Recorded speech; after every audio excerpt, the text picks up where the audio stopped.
Sekarang banyak generasi muda Indonesia yang pengen mendapatkan scholarship dari pemerintah Indonesia ataupun Australia World Scholarship, Chevening, dan banyak beasiswa lainnya. Pertanyaan mendasar adalah, kenapa kamu layak disekolahkan oleh negara? Atau kenapa pemerintah negara tersebut memilih kamu sebagai awardee-nya?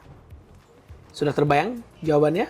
Contoh, salah seorang sarjana yang datang ke Time Language Center waktu itu mengkaji tentang blank spot yang ada di Indonesia. 8.000 titik masih belum terjangkau oleh sinyal. Nah, hal ini dibawa ke pemberi beasiswa, yaitu Beasiswa Pendidikan Indonesia atau BPI. Alhamdulillah, dia bisa diterima di kampus ITB untuk melanjutkan studinya. Siapa dia? Ini dia. Afel, salah seorang alumni dari Time Language Center dalam program IELTS Preparation, sudah berhasil menamatkan S2-nya di ITB dan juga sebagai the best speaker pada conference di Portugal. Jadi buat kamu yang pengen mendapatkan beasiswa, pastikan kamu mengetahui kenapa kamu pentingnya disekolahkan, persoalan bangsa Indonesia apa yang akan kamu selesaikan dengan bidang keilmuan kamu, dan apa yang telah kamu lakukan sejauh ini. Apa yang akan kamu lakukan nanti setelah kuliah selesai, dan mata kuliah apa yang mendukung untuk kamu menyelesaikan persoalan yang akan kamu selesaikan di Indonesia. Paham sampai sini?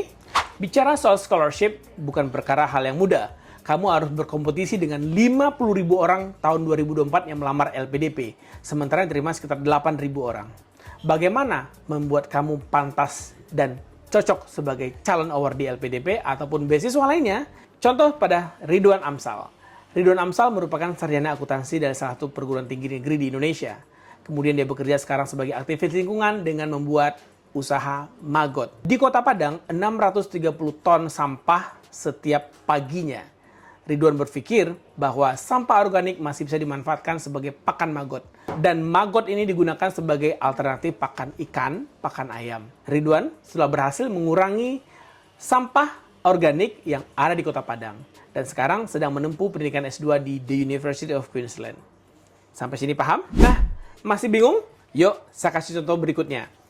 Seorang sarjana akuntansi lagi yang sedang mengambil Accounting and Finance di The University of Queensland, Fiska atau VIA. Nah, dia mengangkat bahwa tema UMKM.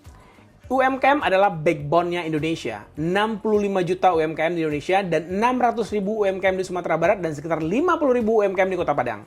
Dengan hashtag UMKM lebih baik, Fiska maju ke LPDP.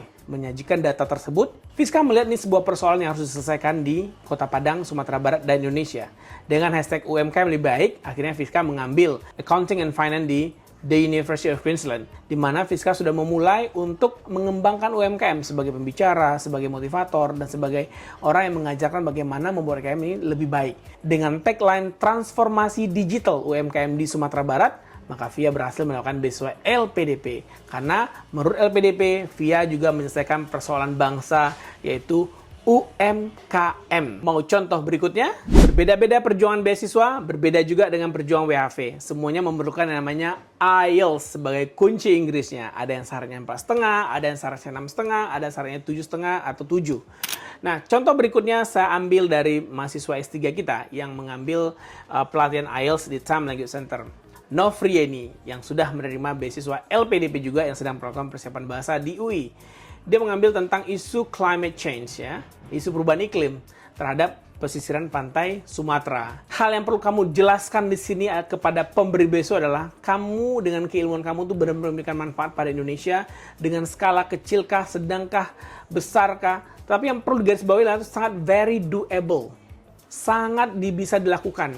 Sehingga kamu mampu untuk menjelaskan kepada LPDP atau pemberi beasiswa untuk kamu meyakinkan mereka sehingga proyek yang kamu lakukan bisa berhasil. Dari esai tersebut, pemberi beasiswa akan mampu melihat apa sih visi dan misi kamu dan problem apa sih yang akan kamu selesaikan buat Indonesia dan seperti apa kontribusi yang bisa sangat doable sekali yang kamu lakukan setelah kamu pasca studi di luar negeri. Dan juga kampus tujuan merupakan salah satu penilaian. Kenapa? Karena kampus tujuan akan memberikan materi-materi pelajaran apa yang membantu kamu untuk menyelesaikan persoalan tersebut.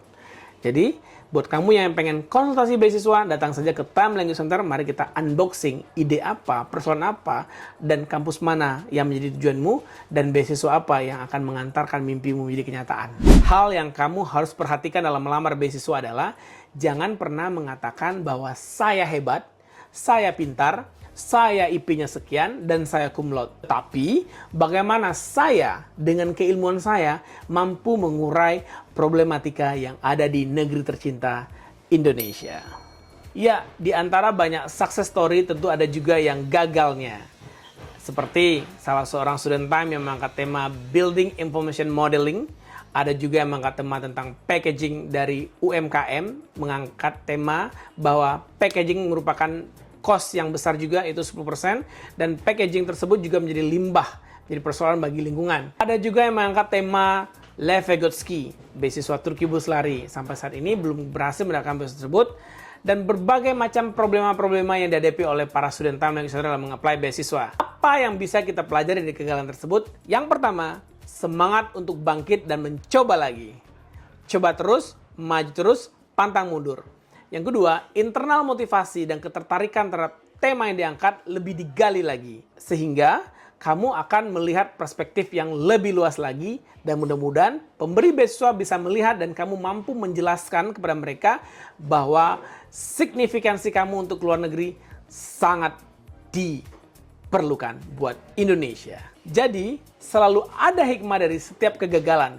Yang penting adalah bukan kegagalannya, tapi kamu harus bangkit, berdiri, menegakkan kepalamu untuk mencapai mimpimu. It's time to build our future with Time Language Center.